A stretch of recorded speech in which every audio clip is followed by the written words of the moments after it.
然後呢，我們看一下這公交車的數量現在是12輛，好像有點太多了吧，先把它取消到9輛吧。然後左邊的天橋呢，當時建設的時候这條天橋是沒有多少人的，哇，現在也密密麻麻的。主要的原因啊，我們可以給大家看一下这些市民，這是他們行走的主要路線。他們來到河對面下了天橋以後啊，他們左轉，然後呢再走3、4個路口，走到這兒。這個地區是我們城市唯一一個沒有為他們做公共交通的地方，所以這些市民他們比較喜歡步行。那麼這裡又不能開車，那麼今天我們把這裡給發展一下啊，把旁邊發展好了以後，讓這些市民可以直接去往我們的交通枢紐。先檢查一下這個地形啊，這個地形的話，我們可以在這兒呢打一層比較薄一點的圍牆，盡量把它靠在這個護岸的邊緣。啊，我去，這個節點不是太好點。OK， 現在看起來怎麼樣？現在看起来稍微規整一點，上方像一個城市的感覺了。就是這條橋，我去，就是這條橋有點穿模了，還得提前把它給抬高啊。這樣就不穿模了，要把它越過。這是一條去往大學的橋梁，這高度怎麼樣？這高度應該可以了吧？然後呢，我們把遊戲繼續啊，這幾個車輛就可以跑過去了。那麼我們可以檢查一下，順便檢查一下這個大學現在多少人口。貿易學院學生698，還不多啊。等這個學校升到3級以後，我們再把這個學校給擴建。那麼現在呢，前方的這個小土坑呢，我們需要把它給平整一下。其實這嚴格來講不算動地形啊，最近我基本上動的地形都是修補。那麼至於前方的這個節點呢，它可能是和旁邊的護岸有一點土地的衝突，那麼我們可以把這個道路延伸到這兒，然後呢再把這個道路的節點降下來，這也是調整地形的一個辦法啊。怎麼樣？好像看起來不怎麼樣。然後我們再順着這個河堤呢，把這個道路沿在這兒。至於旁邊的這個小土坑呢，剛才我試過了啊，我是個無能的人，然後呢我平整不了。把框架畫好了以後啊，這個時候我們可以把這個商場先沿過来，是吧？你看這個玻璃天台其實挺有意思的，這個行人走在上面呢，有那麼一點點繁華的樣子啊。比如說左邊我現在沒有想好做什麼，对吧？但是我們可以先把這個天橋給升起來。至於這個玻璃橋沒有柱子的問題啊，我們已經吸取了教訓了。比如說從這兒呢，先把它建設一個吧，怎麼樣？現在有柱子就合理了吧？有的時候我们找不到合適的資產呢，很簡單，來到旁邊把這個柱子給複製一下。這個好像不是魔物啊。這個柱子能框選嗎？可以。你比如說把這個柱子加上去，是不是比剛才那個稍微合理一點？當然我們還沒有讓它降下去啊。把它降下去的話，利用一下它這個橫梁，比如說把它建在中間的位置，放在這兒。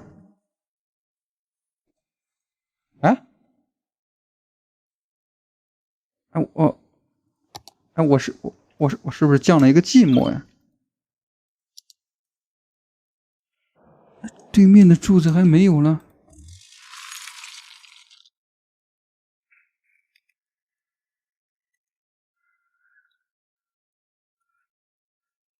這個怎麼樣？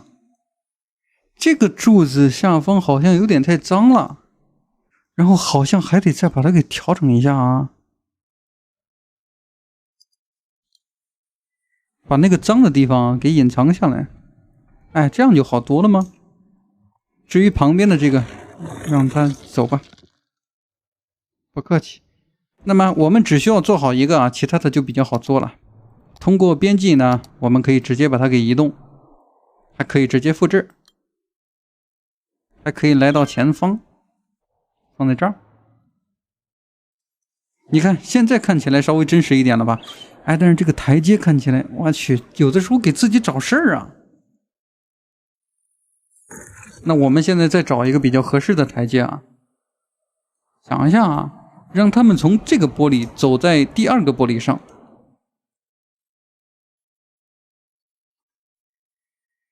雖然表面上它是連接在一起的啊，這個側面的問題我們也有辦法解決。比如說，快去請如來佛祖。然後呢，在旁邊再造一個小型的圍牆，這個圍牆比較有意思，它可以抬高。啊，是不是比较有意思？没有意思啊，把它连接到这儿啊，连接到这儿。然后呢，我们再找一下左边的这个节点。这个是左是吧？这个是左。哎，我强的节点呢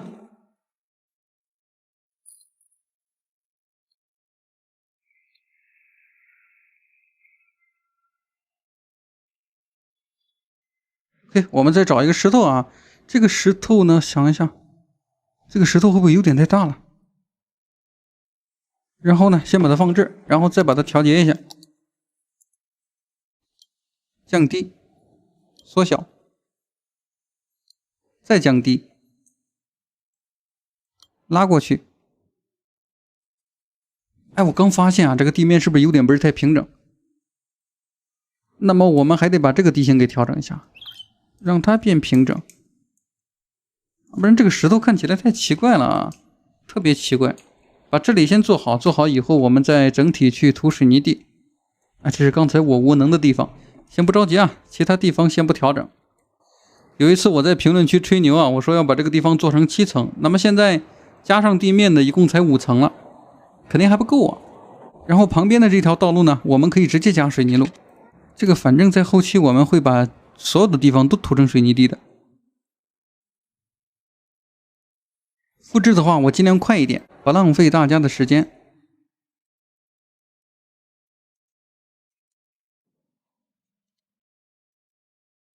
我們不要看現在的效果，如果大家非要看的話，那就看吧。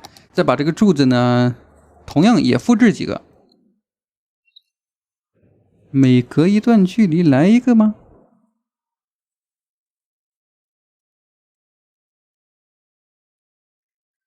至於柱子的話，大家肯定是不會再吐槽了，是吧？這個符合牛頓的定理啊。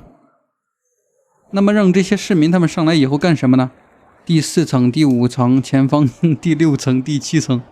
這個地方，哇，這個地方現在出現了很多垃圾的問題，這怎麼回事啊？那不用想啊，這個垃圾車來到這個位置太遠了。我們檢查一下，現在 CBD 的這幾個環路上已經有垃圾車的存在了。每個垃圾車的身上都有垃圾。哎，怎麼掉頭又走了？等一會兒，這個道路是不是搞得有問題？好像是有一次遊戲崩了以後啊，然後那個匝道呢沒有連接上。我們可以選擇一個2車道的公路，比如說從這兒強制一下，再調整吧。OK， 把這裡作為連接我們第2層的一個入口。現在差不多吧，差不多以後啊，再把旁邊的這個樹給砍了。做一個乾乾淨淨的小主播。我們可以先不調整了。那麼這裡呢，作為一個商場，再增加隱形道路，然後我們開始做商鋪。比如說這條路口先左右連接一下，把需要做商鋪的位置呢，我們留有2條路線。因為這個遊戲的規則啊，蓋房子的話它必須得蓋在馬路邊，是吧？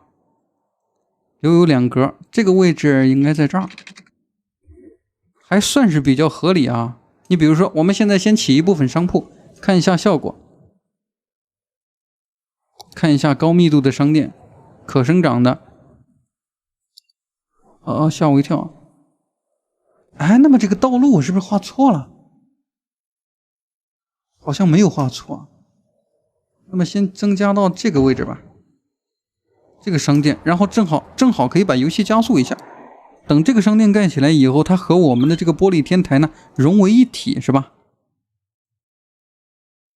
下雨不愁了啊，高度正好貼合，沒有什麼問題啊。你看，果然鮮，是什麼？木炭魚，好味道，重慶麻辣燙。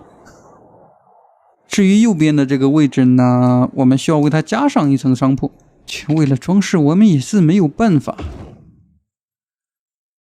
這幾個店鋪啊，在我們這個城市出現的頻率已經非常夠高了，因為它比較好用，所以我就糊弄啊，所以我就用它了。有的時候這個口齒啊，這個，換個話題。水電現在也有了，這個商鋪它可以正常營業啊。然後呢，這些市民他們是可以来這兒購物的。至於前方呢，一會兒再補水泥地啊。現在先不要看现在的效果。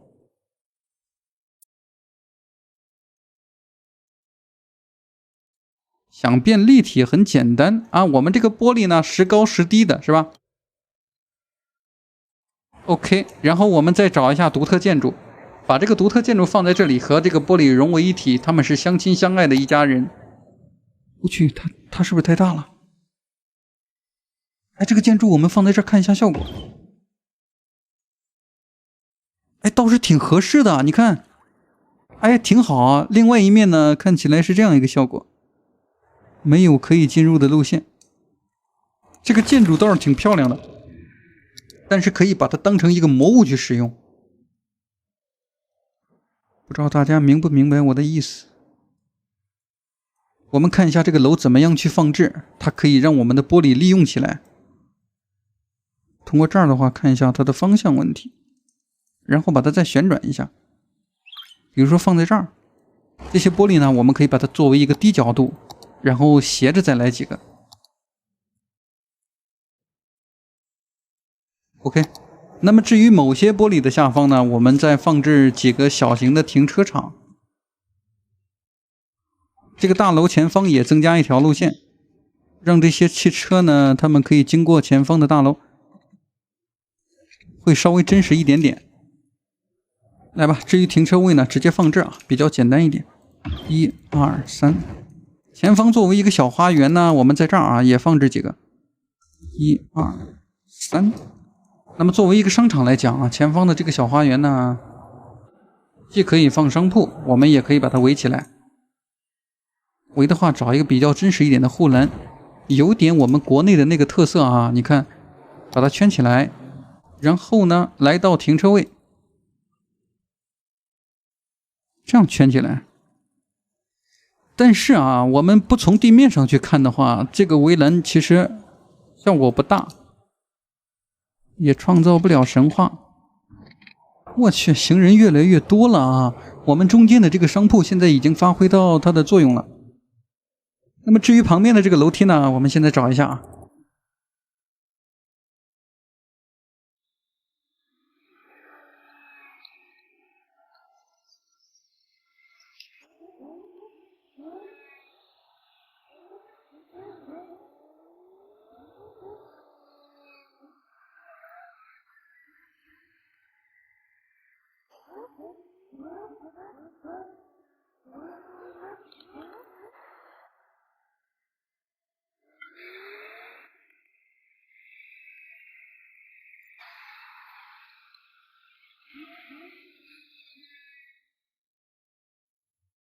我发现对面的这幾個商鋪竟然會亮燈啊！